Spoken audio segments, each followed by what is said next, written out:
Isn't it best if I just enjoy all of that? Doesn't that make me as powerful as possible if I say, oh yeah, okay, this is gonna suck, and I will eat all of it, and it doesn't matter if they put me back in jail or not. I'm not sitting there going, how can I be happy in jail? I will sit in jail and say, yes, this sucks, it's supposed to suck. Yes, I'm not enjoying this. Yes, I'm anxious and paranoid, and yes, that guy might stab me, and yes, I can't sleep, and I miss my family, and this is what's supposed to happen to me, and this is how I become the best man I can possibly be, and I'm gonna succeed regardless.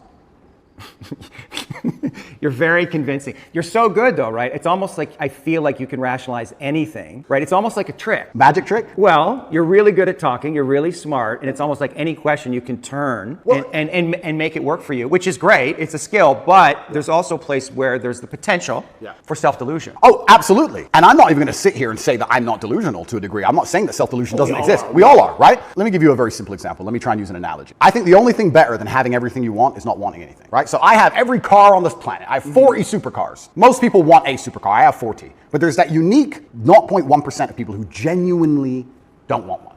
And I think that's more freeing than having everything you want, right? So the true mindset is not wanting anything. Most people, the best they can do is having everything they want. And I feel like you can kind of do this with the emotions as well. I guess my general consensus is that I don't think I can change or affect the world to the point where pain and suffering and bad things are not going to happen. So isn't it best if I just enjoy all of that? Doesn't that make me as powerful as possible if I say, oh yeah, okay, this is going to suck, good. Yesterday I was fighting, right? We were doing 12 rounds and all of us were destroyed. And the more he hurt me, the more I wanted to hurt him back. The more he hurt me, the better it felt. The more powerful I felt, the more he hit me. Because then it's my turn, right? So I'm not saying that I say bad things. If a man were to sit in front of you and say, I can rip your head off with my little finger, and he said it in the right terms, and he truly believed it in his heart, you wouldn't want him to try. Maybe. You know, it crosses your mind.